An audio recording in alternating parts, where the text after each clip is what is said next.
Liburo na mo ko.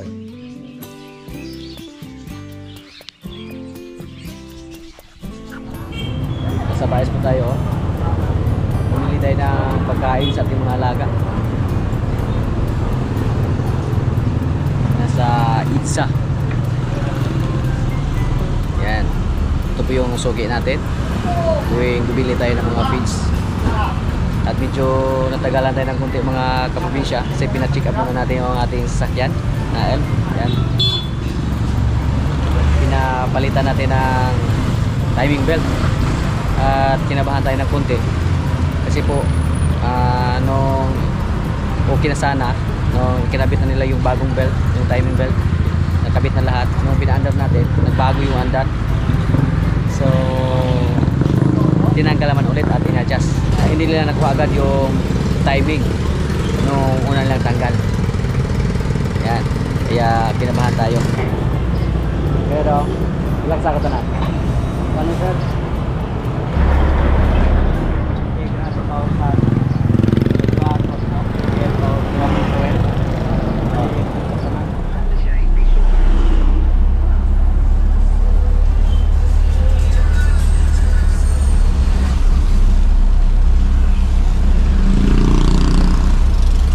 Doon mga kaprobinsya oh.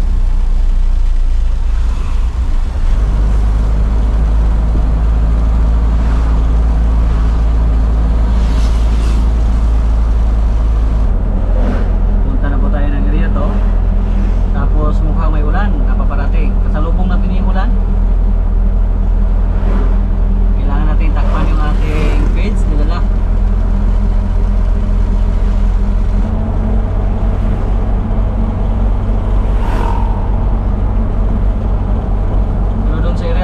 Halos araw-araw na po ang may ulan doon. At yung mga damo doon, kulay green na. Tingnan niyo po yung mga damo dito sa gilid oh. Napaka-haba na. Napakadali lang tumubo sa mga damo basta makatikim ng ulan.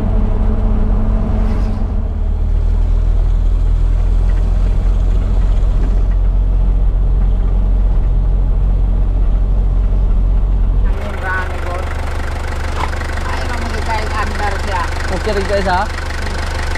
Nakating na po tayo dito mga kaprobinsya oh. Problema lang, nag-overheat yung sasakyan natin. Delikado, baka punta tayo sa overhaul dito. Pinatingnan natin ang mekaniko dito. Nang dumating tayo dito, biglang lang overheat yung ating sasakyan. Kakapaayos pa lang natin. Yan po ang masakit mga kaprobinsya. Yung nagasto tayo ng malaki, tapos pagdating natin, paggamit natin, failure or back job. So mas malaki ang posibilidad na mas madagdagan naman yung damage sa ating sasakyan. Yan po. Yung finding po ng mekaniko na pinatingin natin sa ating sasakyan mga kaprobinsya, kailangan tanggalin yung air para palitan ng gasket. Yan po sabi niya. So another gastos naman to, pero okay lang kasi yung kinuha natin ngayon expert na po to at kilala po siya dito sa aming baryo na magaling na mekaniko. Gamit natin to sa lahat na trabaho natin dito sa farm. Ito yung katulong natin, kaya nung may nakita ako na medyo may mali sa kanyang dashboard, dinala ko agad sa shop doon sa Baes. Pero nagkataon lang siguro na hindi lang nakuha yung insaktong timing sa ating makina, kaya nag-overheat siya nang dumating tayo dito. Pero kanina nung andun tayo sa highway, palagi po tayo nakatingin sa gauge sa ating temperature o mainit na ba yung temperature natin. Pero hindi siya uminit nung andun pa tayo sa highway. Bigla na siyang uminit nung andun tayo sa may sapa kasi mahina na yung takbo natin, mahina na yung papasok na hangin. Hindi katulad pag malakas yung takbo natin, kasalubong natin yung hangin na malakas. Kaya dun sa sapa, mabagal yung takbo natin. So, nag-overheat siya. Ang pagkamali ko lang kung bakit nakaganito yung sasakyan natin, mali yung unang shop na napuntahan natin. So, So, dyan na muna yung sasakyan natin. Ito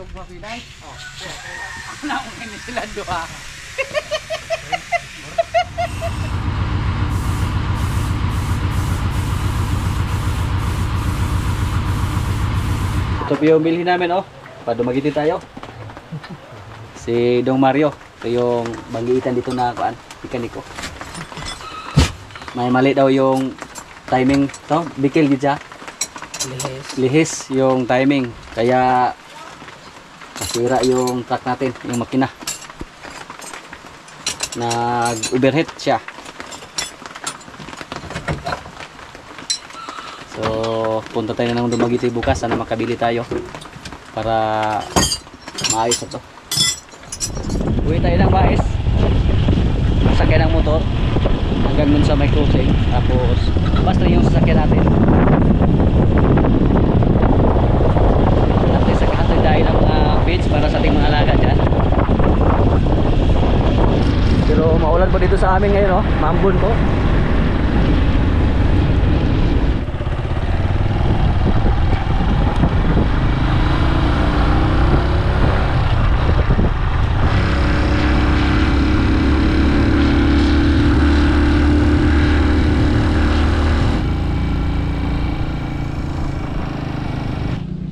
Tayo mag-abang ng bus pauwi ng Baes, tapos bukas punta tayo ng Dumaguete para bibili nito.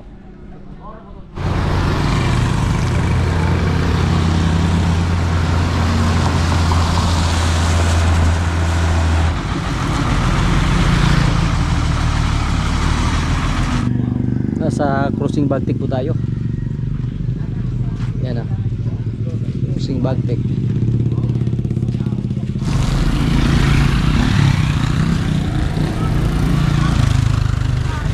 Matagal pa yung bus mga kaprobinsya. Mga ilang minuto na tayo dito.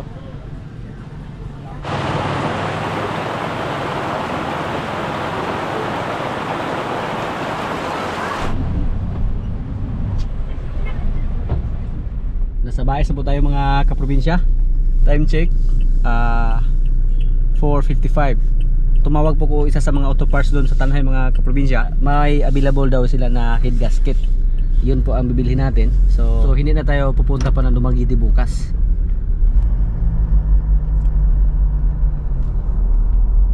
Oh, Tanhay na.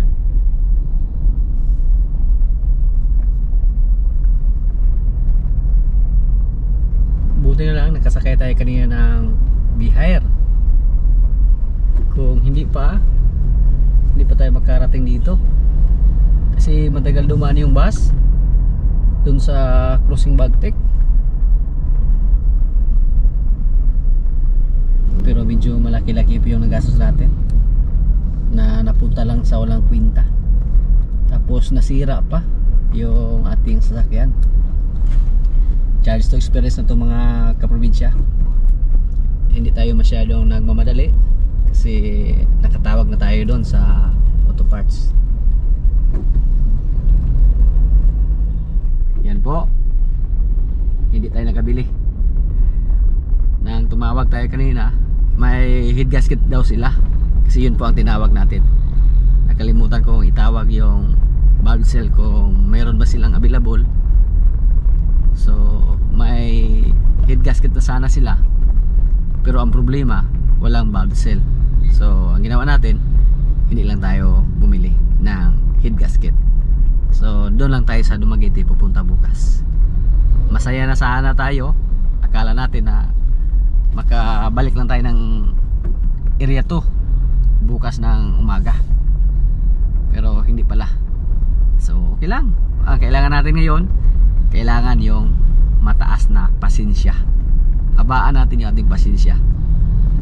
Kasi hindi madali yung trabaho natin na ganito, na punta tayo tapos wala tayong magawa. Hindi natin mapilit. Pag bibili tayo ng head gasket tapos walang valve cell, hindi din pwede. So bukas walang pagod-pagod to, kasi hindi pwede na wala tayong sasakyan na help. Kailangan natin yon. Ang lakas ng ulan mga kaprobinsya, oh, sa Baes. Grabe, oh.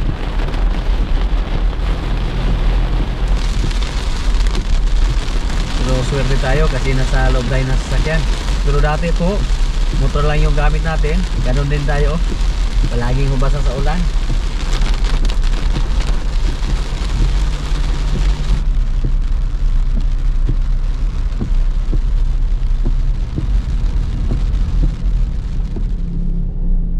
Mga kaprobinsya, nasa Dumaguete na po tayo.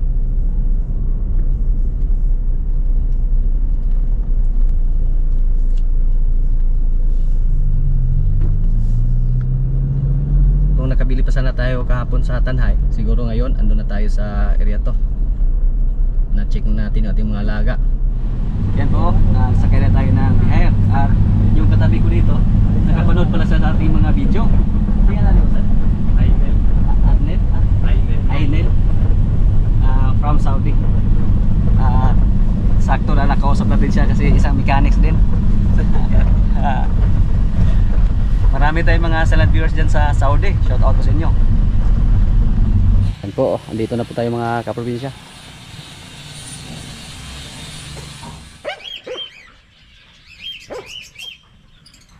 Mga kaprobinsya, umuwi muna tayo dito sa ating kubo. At may bagong itlog sa ating manok, oh. Yan. Kakalabas pa lang sa isang itlog dito. Lagyan natin ito ng paitlogan. Yung kahon. Subukan natin na lagyan. Mainit po, oh. Iba yung kulay sa kanilang itlog. Ganito yung kulay. Tapos pag native lang, puti lang yung kulay sa itlog ng native. Sila yung tagalinis sa aming mga damo dito.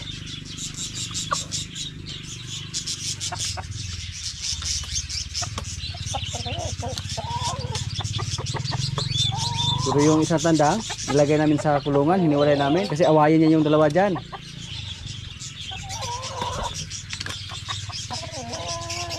Hop.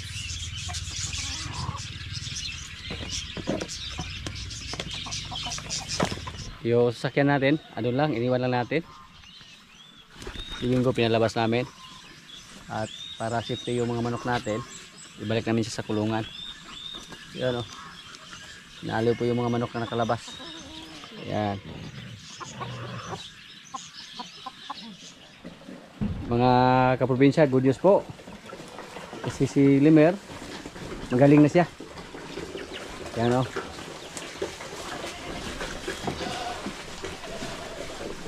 Hindi na po siya palaging umihi.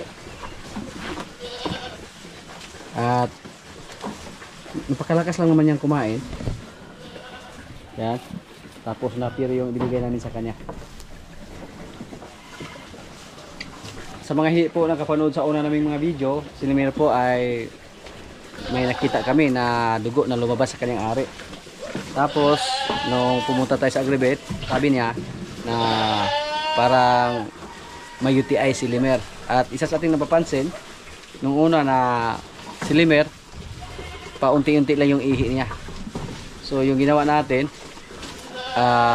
pinainom natin ng tubig ng buko umaga at sa kahapon. Yun po ang treatment namin na ginawa kay Limer. At base po sa aming nakikita dito, si Limer ay okay na. Marami na po yung ihi niya at hindi na parang paulit-ulit na umihi na parang may UTI or parang ibusaw ba. So masaya po tayo ngayon. Sana po tuloy-tuloy na po yung pagaling ni Limer. Especially yung treatment namin sa kanya sa ngayon, yung mga kasama niya, mga dahon ng tubo lang yung kinakain. Pero siya napier para ganado siyang kumain. Kasi yung tubo medyo matitigas yan. Pero masaya tayo mga kaprobinsya. Ganun lang naman talaga. May encounter tayo minsan na hindi maganda. Katulad sa ating sasakyan. Kahapon napakasaya na sana natin kasi gumana na yung sasakyan natin. Pero nang pagdating natin dito, nag-overheat yung ating sasakyan. At hindi pa tayo sigurado ngayon kung maayos ba yun. Sana po makuha ng ating bagong mekaniko na hinire. Marami po tayong comment na nabasa sa una nating mga video tungkol kay Limer, tungkol sa ating pag-alaga dito. Dito po Palagi naman kami naglinis sa kanilang kulungan, umaga at sa kahapon. Pero ganun po yung baka. Pag humiga sila sa simento, madumihan yung katawan nila. Basta nakakulong lang. Yun po ang natural sa mga baka. Yung mga baka, mga kaprobinsya, palaging dumudumi yan. Siyempre pag dumumi sila, yung katawan nila madumi din. Mahigaan lang nila yung dumi nila. So yan po. So pasensya na po kasi yun po ang sistema ng baka basta nakakulong. Hindi natin maiwasan na minsan may dumi yung mga katawan nila. Iba lang pag nasa labas sila ng kulungan tapos makalakad-lakad sila kasi iba yung madubihan nila at iba yung mahigaan nila. Hindi katulad sa kulungan, pag dyan sila dumumi, dyan din sila humiga. Yan po si Lemer, mga kaprobinsya. Malakas kumain.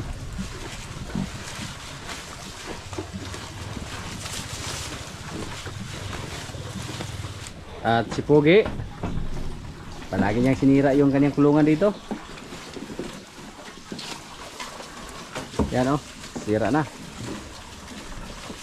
Kailangan po yung matibay na kawayan, yung napakatigas na kawayan ang ilagay natin dyan. Kabang, andun pa si Kabang oh.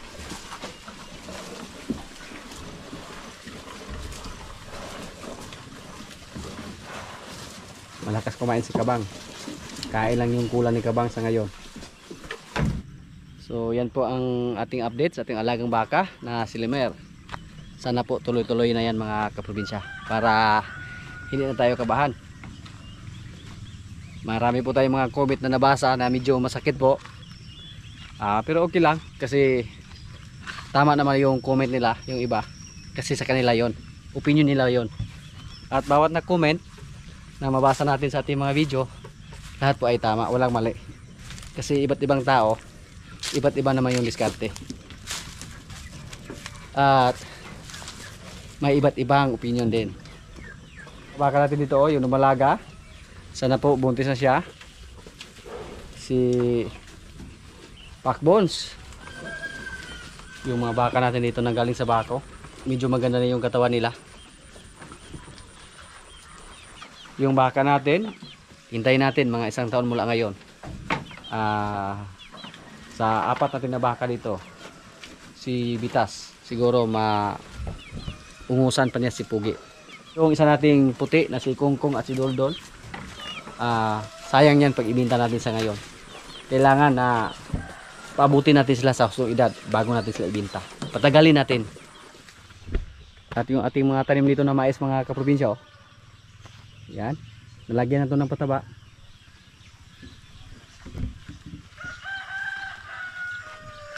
Napakadali lang. Parang kailan lang yung may ulan dito sa ating area.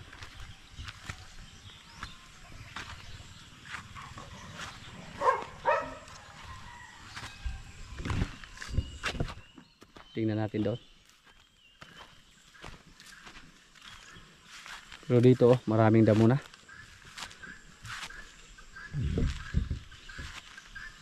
Maraming damo.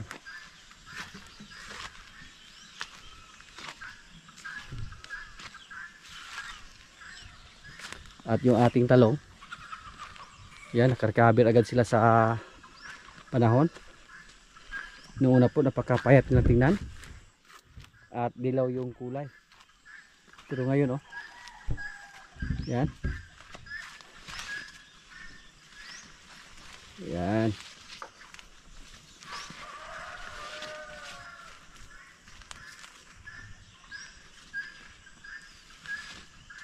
Wow, yung mais natin.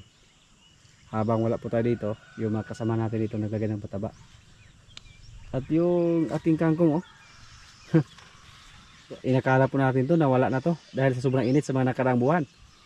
Pero ngayon oh, mag-harvest tayo ng ngayon kangkong para iapan-apan, sabi siya pa. Masarap yan, iapan-apan.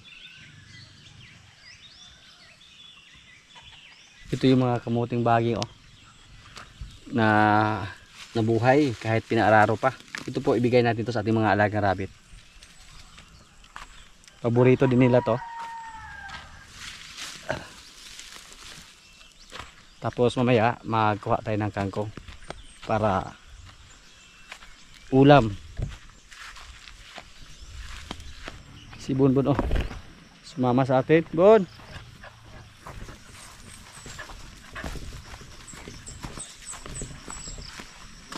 Yung mga manok natin na Jersey Giant, hinayaan muna natin sa labas.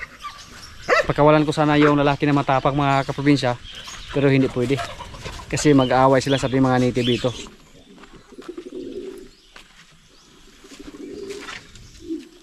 Lumapit agad yung mga rabbit natin. Paborito nila yon. Magtanim tayo doon sa gilid. Yung mga sumibol doon, putulin natin at itanim para may maipakain tayo sa ating mga alaga rabbit oh.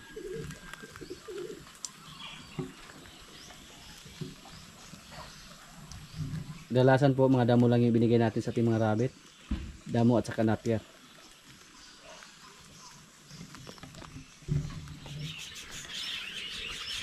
At yan po, isukat namin yung David ni Goy. So ipagid jo Sulot tira ano sa mukha ano. Goy. Sa balong ka. Ala. Oh, Kulapo. Salit si Goy kay Kulapo.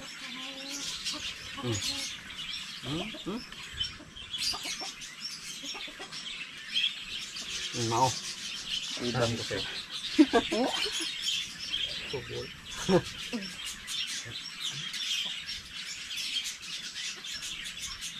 Wala. Saan tayo yung number 5 jo? Ay wala para ikog jo. Nay buslot na. Pero usban lang buslot kay may estimate no. Pili.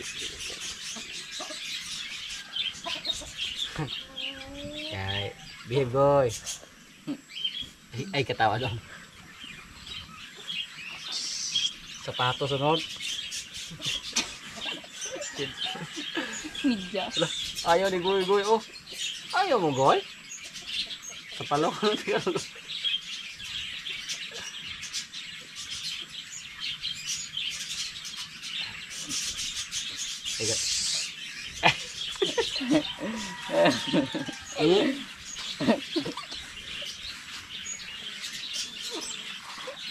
Okay, panty Goy.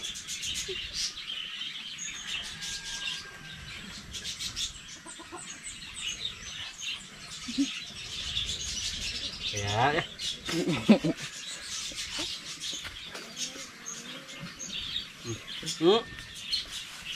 Dua ni kabok. Duha ni kabok ni one man ni adjust ba. Gamay-gamay mo ni usa ya yang itu ha. Ka. Kan ni. Kani.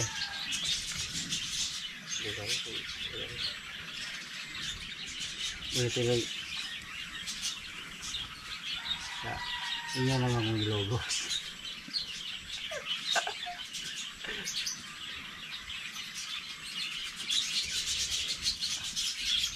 So, kaya pinalabasan dito. Para tayo brarod ko ha. Ay, ulan.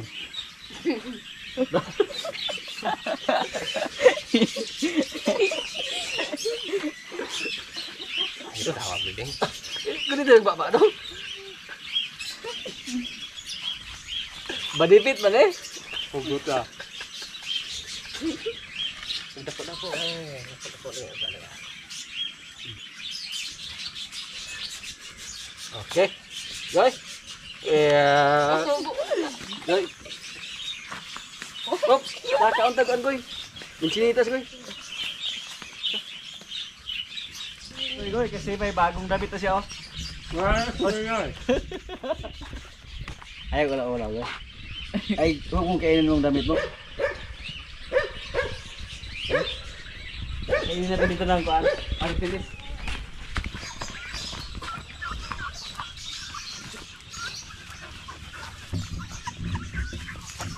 Siksi na kay Goy oh. Saan ka? Ayaw niyang kumain, busog siguro to. Gibutan talaga number 23 ba? Layo jo.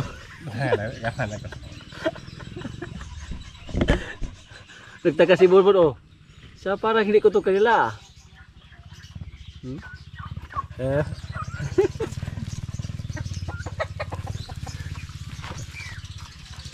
Yan.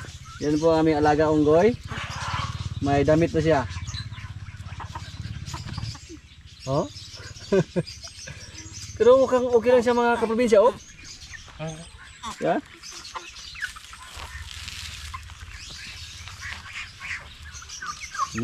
Saan ka, Goy?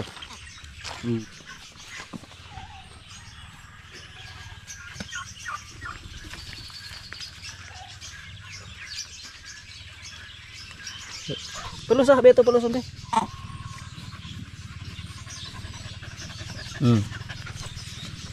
Masangit na. Goy? Goy. Nana daw. Come on. Saya kan, oke ra kasih mo ang bagong damit. Yung sorry gusto mo na yung kuan? Magpahang-hang po ka? Crop top yung gusto mo? Goy? Nanakop o kuan oh. Pulgas yung lakpan. Kapod-pod ko pala yung pupupod. Dali. Tao. May bagong damit na si Goy Goy oh. Hindi na siya ginamit tuwing gabi. La.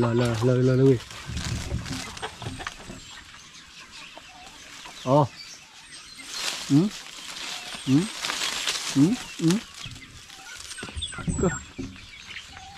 Kuha na yun yun. Dugpod Goy. Goy. Isa lang. Oh, bun. Magsilos agad si Kwan oh, Goy Goy pag may ibang pakainin. Yeah. Boom. Oh, sit down.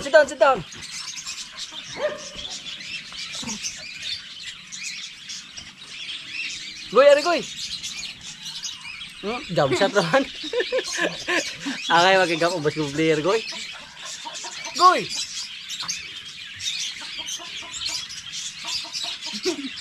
Jump shot.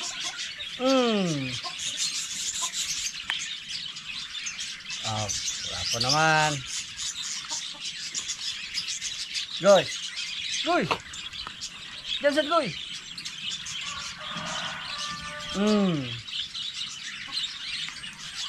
Kita oi. Dah, tahu Goy. Ada Goy. Gusto niya sumunod sa ating mga aso. Goy, come here. Goy. Goy.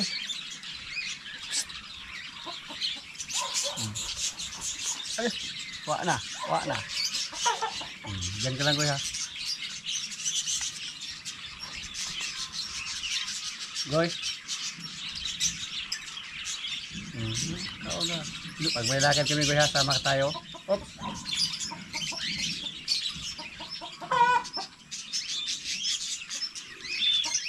Ano Goy, di pa Goy? Mabait yung unggoy namin mga kaprobinsya oh. Hindi niya tinanggal yung damit niya. Ano pa? Ano? Op! Goy!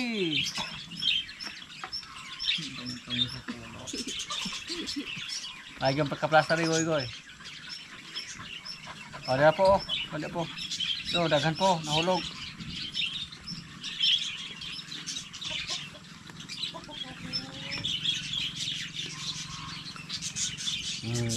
Udah.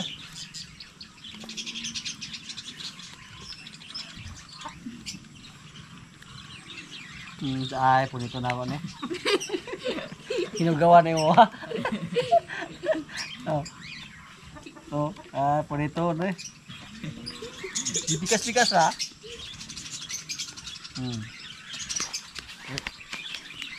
Nagkakurap sakay, ha? Sakay pupo.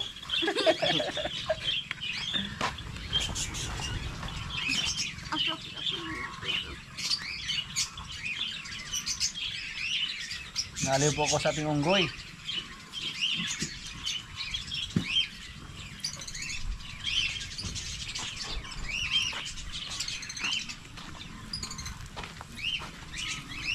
Damihan.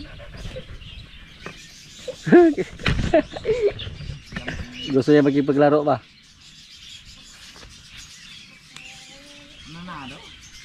Giga.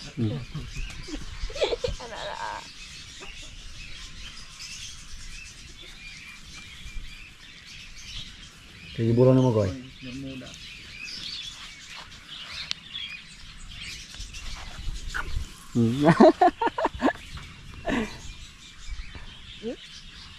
Gusto niya magkipaglaro. Uy.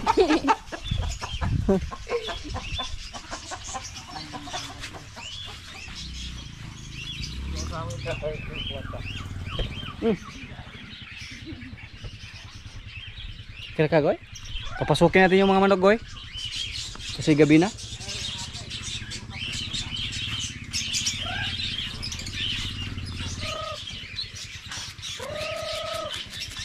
Automatic ba? Katol goy.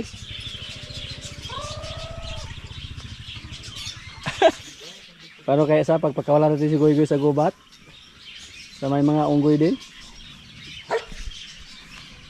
Galit siguro yung mga kapwa yung unggoy doon.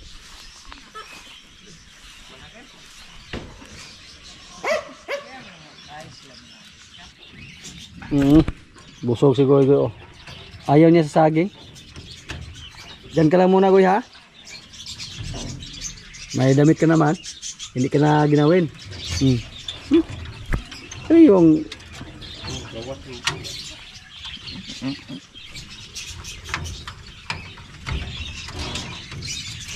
ka automatic lagi. Backshot ra. Lalim.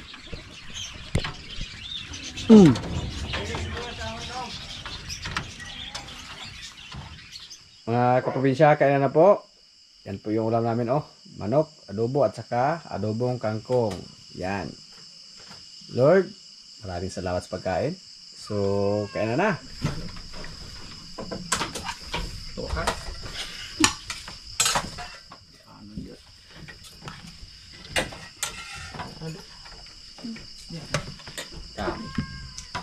Balik saya yung lugar gitu.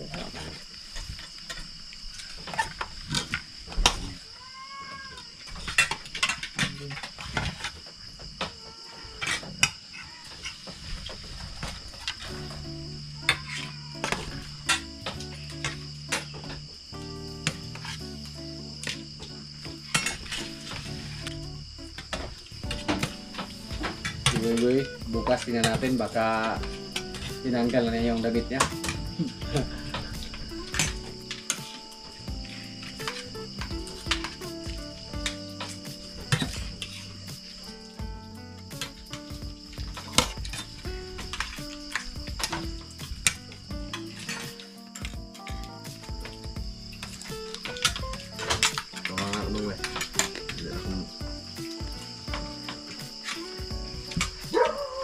Emang kita kangkong gitu. Wala.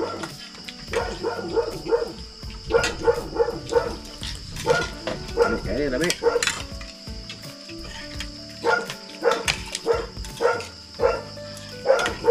Ano daw, kamay.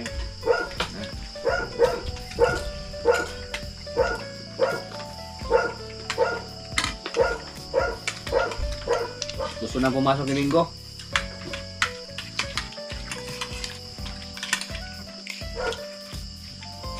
Ito dong. Ayun.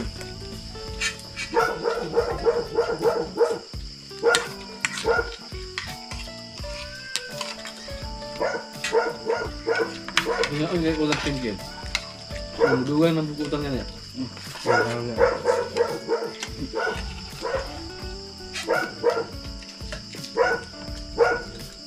Pak. Suka pagutang yun. Yan na muna ang mga kaganapan dito sa aming mga kaprobinsya. At maraming salamat po sa palagi niyong pagsubaybay sa aming mga video. Maraming salamat din sa ating mga silent viewers, sa ating mga kaibigan dyan na palagi nanonood, sa mga palagi nag-comment, sa mga likers. Maraming salamat po. Shoutout muna sa ating mga kaibigan dyan. Shoutout kay Hinuroso and Dice family from Paranaque City. Shoutout kay Mading Santos. Greetings from Elvira Santos. Shoutout kay Randolfo Gatis. Shoutout din na Paing Espanyola and Ana Espanyola from Barangay Caloocan City. Shoutout kay Arnel Baricuatro watching from New Zealand. Greetings from Geraldine Baricuatro. Shoutout kay John Ocampo from Riyadh, Saudi Arabia. Shoutout DHGR TV watching from Pasig. Shoutout kay Jigar Kasya.